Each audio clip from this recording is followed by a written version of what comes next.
Son las 7 de la mañana con 54 minutos. Empezamos aquí nuestro tema del día. Otro profesor fue suspendido por una denuncia de presunta violación a un niño en la unidad educativa religiosa de Quito, Ángel de la Guarda. La reunión convocada por las autoridades de la unidad educativa para dar a conocer el caso terminó en reclamos, insultos y empujones ante la denuncia de otros casos de supuesto abuso sexual, incluso de acoso a una de las madres de familia. Veamos.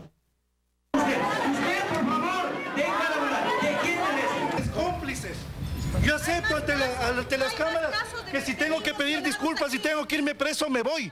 Pero no puede ser posible que socapen acá.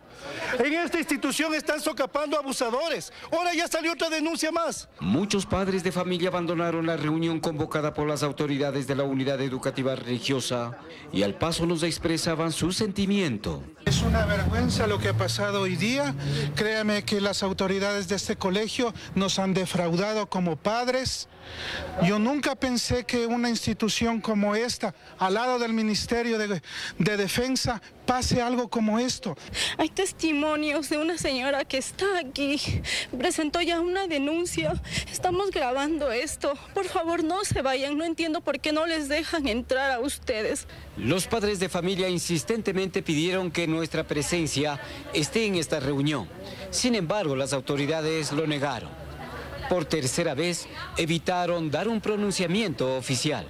Y los padres de familia nos entregaban desde sus celulares lo que ocurría adentro. Afuera de la reunión, el ambiente era más turbulento.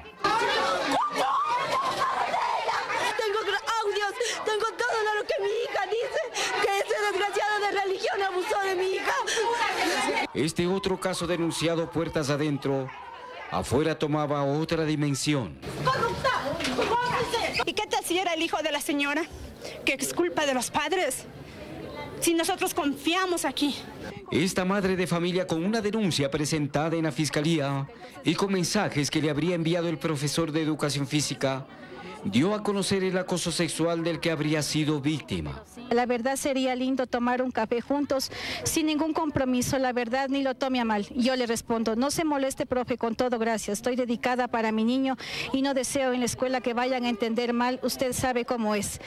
Él me escribe, es fuera de la escuela, no es nada de eso, no es molestia, podemos estar en privado. Y cuando yo no acepté sus proposiciones me dijo, después de unos 2 días, que mi hijo tenía un bajo rendimiento. La supuesta ofendida y otras madres de familia nos aseguraron que el profesor de educación física es el que golpeó a nuestro compañero camarógrafo y que trató de amedrentar a nuestra compañera Jeren Quiñones con el celular. Nosotros hemos venido a buscar a la rectora del plantel y el señor llamó a la policía y aparte nos está grabando. Por tercera vez desde que salió a la luz pública este caso, buscamos el pronunciamiento de la madre rectora, pero luego de que el inspector general nos desalojara junto a otros padres de familia, nos dio los últimos datos de este caso. En primera instancia se hizo la acusación contra el profesor de música, que no está, además el compañero desde noviembre no está con nosotros laborando, y ahora resulta que es la denuncia contra el profesor de religión, que recién el día viernes nos enteramos. Por eso ayer llegó las personas del distrito y dijeron inmediatamente que el compañero se ha separado para las investigaciones pertinentes. Mientras el profesor de religión llegó a Teleamazonas para expresar que es víctima de este caso. El profesor de música me involucra a mí cuando él da su declaración. Él dice que no soy el único que da las clases con instrumentos musicales, que también hay otro profesor que imparte su materia con instrumentos musicales, la cual es totalmente falso. Todas las profesoras saben que yo no toco ningún tipo de instrumento musical. Yo sé el sufrimiento que él ha tenido. Yo no quiero que nadie más viva esto. Las lágrimas de esta madre que lloraba el sufrimiento de su hijo ha llenado de coraje a otras madres para decir lo que pasaba en esta institución religiosa y lo que están viviendo en sus hogares. Tengo a mis 2 hijas aquí el día viernes. Mi hija tiene 11 años y la otra de 8. Desde el día viernes están preocupadas, no quieren venir a clases. Estoy buscando colegio, escuela. En la Recoleta centro-sur de la capital, Nelson Carrera, 24 horas. Estos casos no dejan de espantarnos, de dolernos en el alma. Esto sigue saliendo a la luz pública y está bien que así pase. Tenemos que trabajar en conjunto, la sociedad, los medios de comunicación, tenemos que trabajar con las autoridades, que no sigan tapando a los agresores, que denuncien estos actos. Tengo el gusto de que nos acompañen esta mañana Sibel Martínez, que es de Rescate Escolar y una experta en estos temas y lo que está pasando ahora en el país entero. Sibel, qué gusto tenerte. ¿Cómo estás? Buenos días. Realmente estoy yo aterrada. Hemos presentado semana tras semana estos casos de abusos, de violaciones, de agresiones contra nuestros niños, y yo sigo viendo, y supongo que toda la comunidad también, seguimos viendo cómo las autoridades de las instituciones siguen tapando los hechos y no lo denuncian a las autoridades.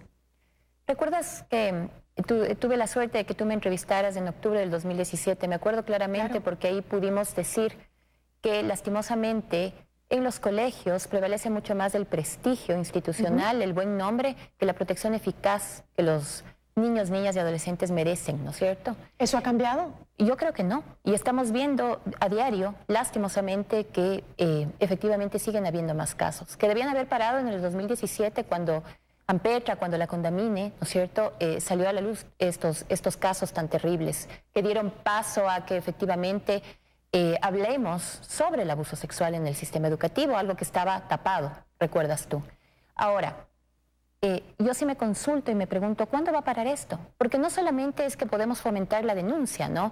Que bueno, se fomenta la denuncia, de alguna manera estamos haciendo algo, y las políticas públicas de prevención frente a estos temas que son tan importantes, ¿no? Eso es algo que deberíamos también cuestionar. Pero cuando veo yo este video que ahora se pasa, y vemos que las autoridades de ese colegio se afanan más por defender a un agresor, es cuando se nos debe disparar todas las alarmas en nuestra sociedad. Porque además estamos teniendo un patrón. Y discúlpame que haga esta aclaración frente a dos temas, ¿no es cierto? Tenemos un sistema educativo en donde efectivamente se protege a un agresor, y tenemos una iglesia que también protege a la pederastía clerical, ¿no es cierto? Frente a este tema, frente a este patrón tan grave y grande que existe, tenemos que alarmarnos como sociedad. Nuestros niños están en real peligro, ¿no? Las autoridades de educación hace poco, cuando empezaron a aparecer los casos de Ampetra, de la Condamine, empezaron a hablar sobre tomar las riendas de esto, hablar con claridad y sancionar a quien se tenga que sancionar. Los rectores de las instituciones que no denuncian las denuncias que les hacen los padres de familia al Ministerio de Educación tienen que ser sancionados, tienen que ser retirados. ¿Qué pasó en Ampetra, por ejemplo? Es que ahí hay dos temas distintos, ¿no? El uno es esta institución pública, los colegios públicos, que efectivamente se cambia el rector. ¿Qué pasa con el colegio privado? Pero se supone que también tienen injerencia. Por supuesto, ¿no? Así debería ser. Y entonces tenemos el caso de Ampetra, que hasta el día de hoy no tenemos una respuesta frente a este tema. Pese a que los padres en todo este sufrimiento pidieron que el colegio sea cerrado. No se dio este tema, entonces pidieron que se cambie el nombre. Eso tampoco ha pasado. ¿Qué decir de los dos casos de la Condamine y de la actuación que hubo? La Condamine, recordemos que estos dos casos son emblemáticos porque además propiciaron un informe con responsabilidades, ¿no es cierto?, políticas a los responsables en ese momento, a los ministros de Educación para abajo, ¿no es cierto? No ha pasado mucho. Y si no pasa algo ejemplificador, vamos a seguir viendo estos casos porque lastimosamente la impunidad perpetúa el abuso, ¿no? Sí, yo quisiera que nos acompañes a enlazarnos en este momento vía Skype con la ciudad de Nueva York, en los Estados Unidos. Ahí está Paola Andrade y Ricardo Vélez, que nos acompañan en vivo desde allá. Ellos han sido víctimas de abuso sexual cuando eran niños y adolescentes, y el día de hoy han emprendido una hermosa lucha que yo siempre he dicho que admiro muchísimo y que estoy segura que todos los ecuatorianos los admiramos, porque han querido hacer ese llamado para que todos le digamos no más a los abusos sexuales contra nuestros niños. Qué gusto tenerlos nuevamente con nosotros. Sé que están trabajando durísimo, pero se han dado un tiempo para hablar con nosotros. Cuéntenos qué opinan ustedes luego de la lucha enorme que hicieron, de lo que está pasando en el país, de lo que están haciendo las autoridades. Bueno, sentimos igual esperanza, indignación. Cuando veo las escenas y todo lo que pasa, siento mucha indignación, y la razón por la que nosotros no paramos, no descansamos, es porque somos ese niño y esa niña, y tenemos que andar defendiendo a ese niño y esa niña. Y una de las primeras cosas que debe quedar claro, que cualquier persona que en el Ecuador o en el mundo no apoye a un niño que dice haber sido abusado sexualmente está abiertamente apoyando la pedofilia, la pederastía. Esa es básicamente nuestra postura, porque no hay razón para que un niño se vaya a inventar un horror como eso. El niño no tiene la capacidad de inventarse eso porque no tiene la madurez ni el conocimiento para hacerlo. Y tristemente es algo que nosotros lo vemos en todas partes del mundo y en todos los casos, que se cuestiona a las víctimas una y otra vez. Sin embargo, por otro lado, sentimos esperanza. Nosotros alzamos la voz un 1 de septiembre del 2016, cuando nadie hablaba, y ya esto es imparable. Cuando empezamos se hablaba de que el 85% de los abusos no se denuncian. Las cifras han empezado a subir, las denuncias han aumentado. No es que se abusa más a los niños hoy. No es que hoy día hay un abuso, sino que se está levantando la voz de las personas que hemos sido víctimas de abuso, que somos hoy día sobrevivientes, y que cada vez esos niños, esas madres, tienen la voz y el poder de denunciar y la certeza de que pueden salir ante esta denuncia. Y hay que seguir, yo creo que hay que seguir motivando la denuncia que es verdad, ustedes sacaron a la luz hace ya hace 2 años, y hasta ahora ha sido como una bola de nieve que ha ido creciendo, ¿no? Sé que ustedes también se reunieron recién con el periodista que denunció en los Estados Unidos los abusos a los niños en la Iglesia Católica, y que tuvieron un encuentro con este periodista y pudieron hablar sobre su experiencia. ¿Cómo les ha ido? Muy bien, la verdad nosotros lo contactamos hace 1 año, 4 meses, cuando llegó la primera víctima de un sacerdote a nuestros grupos de apoyo, y tratábamos de sacar este tema a la luz. Buscamos apoyo en la iglesia, buscamos apoyo a través de las personas que conocían al sacerdote, y lo que hicimos y por lo que apostamos fue empoderar a las víctimas, a 2, una fue Juan, a quien le brindamos nuestro apoyo, no confiaba en nosotros al comienzo, y la otra fue Andrés Vizcarra.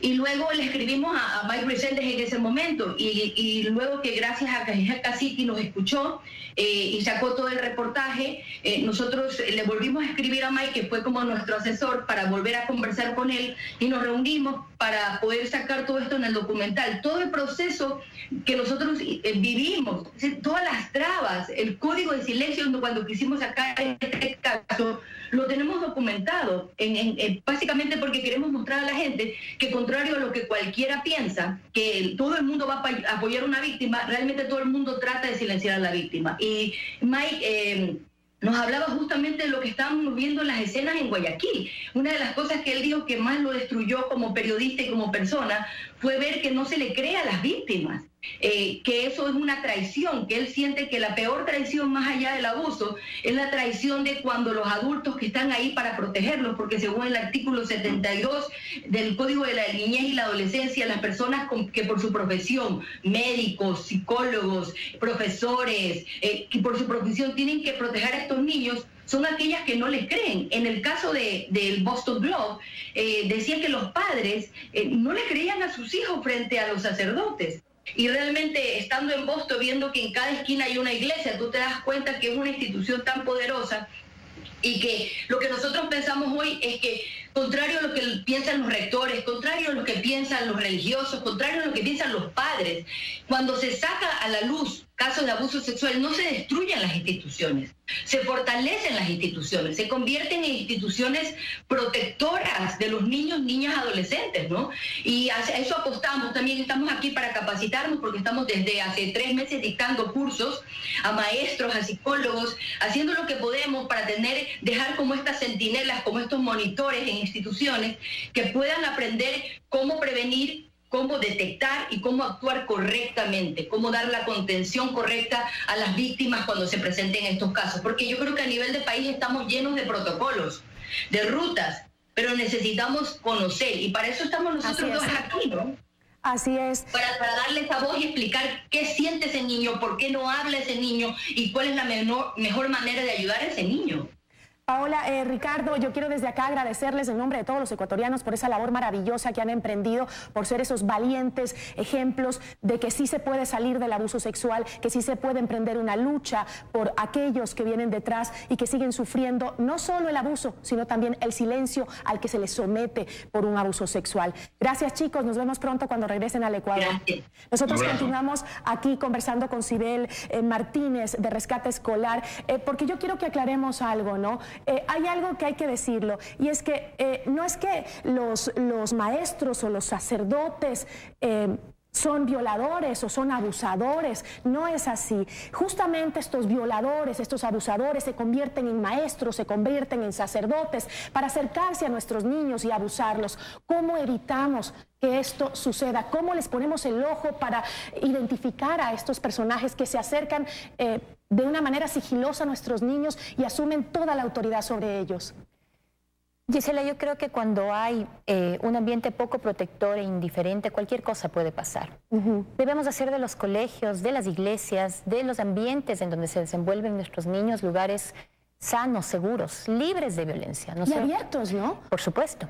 Abiertos, porque dicen que en este colegio donde pasó el hecho, ni siquiera los padres les dejan entrar, los dejan a los niños en la puerta y chao, se olvidan. No, abiertos a todos, y no debe pasar nada ahí dentro. Todos tenemos que ver lo que pasa. Exactamente, y yo creo que hay que retomar también el concepto de comunidad educativa. Exacto. La comunidad educativa somos todos los que intervenimos en el proceso de cuidado y formación de nuestros niños. Es decir, esos adultos que efectivamente están dentro de la escuela, como también los padres que forman parte de este proceso educativo, todos. Lo cierto también es que debemos entender que esta protección no solamente debemos dejar en manos de los niños. Tal vez estas herramientas de autoprotección que tanto estamos hablando ahora, ¿no? De romper el silencio, de hablar, de decir no, sirven. Pero sirven quizá en un niño que va a ser violentado por alguien que no conoce. Porque cuando ese niño conoce a su agresor es muy difícil decir no. Es decir, este abuso sexual es tan grave que sobrepasa sus umbrales de defensa psíquica y física. Por lo tanto, es obligatorio y mandatorio que seamos los adultos quienes intervengamos en esta prevención. Ahí se justifica en sí mismo estos sistemas o mecanismos de protección y atención de toda forma de violencia al interior de las comunidades educativas, por ejemplo, en donde esos docentes, lo que hablaba Paola hace un momento, esos docentes deben ser capacitados. Deben entender y deben aprender a detectar toda forma de violencia que se manifiesta en los espacios educativos. Debemos hacer estudios de investigación. Hasta el día de hoy no sabemos realmente qué es lo que está sucediendo con nuestros chicos, nuestros niños, niñas y adolescentes sobre el tema de abuso sexual. Sin eso no podemos hacer políticas públicas. Y otra cosa muy importante quizá, no les hacemos ningún favor a nuestros niños diciéndoles que ellos deben detener el abuso.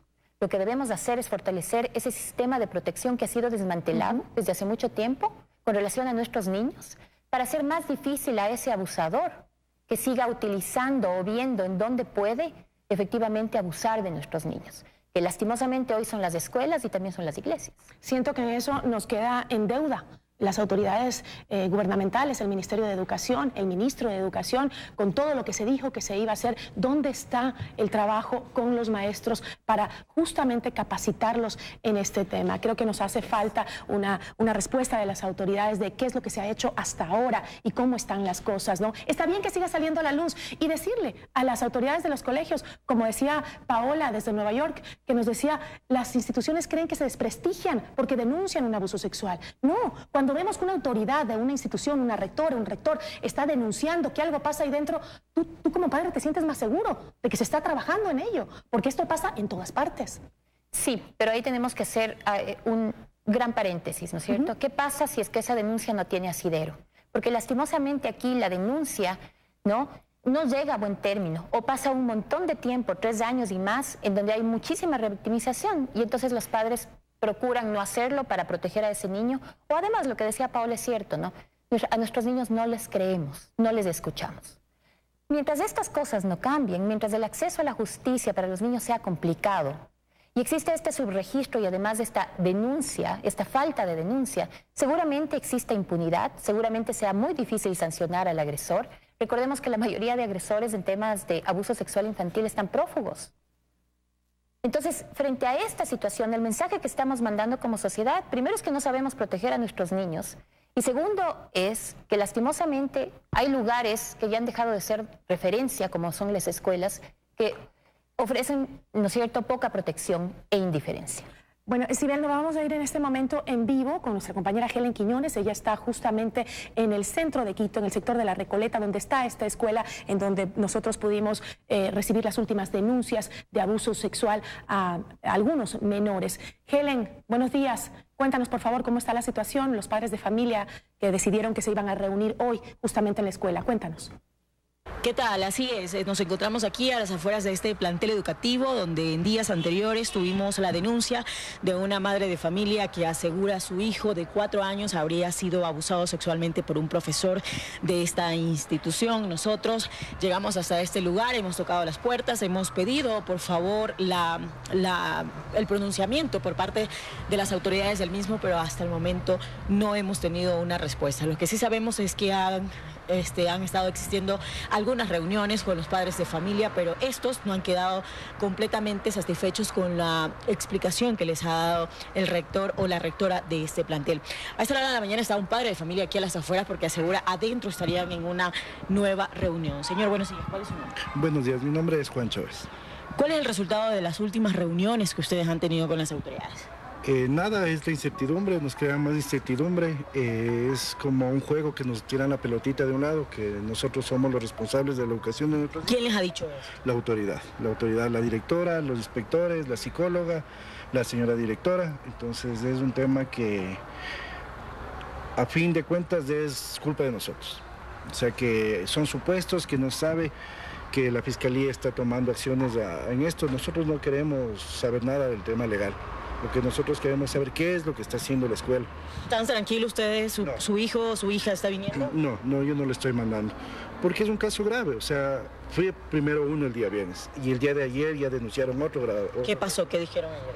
Que una niña de 4 años, bueno, no se puede decir el nombre, que ya la mamá puso en la fiscalía. Entonces ayer hubo una reunión, una asamblea, que la llamaron ellos, pero no, igual, no hubo nada. ¿Qué van a seguir haciendo ustedes? Nosotros estamos comprometidos, o sea, por la seguridad de nuestros niños. Yo creo que este es un tema importante, el cual no se le puede dejar pasar por alto.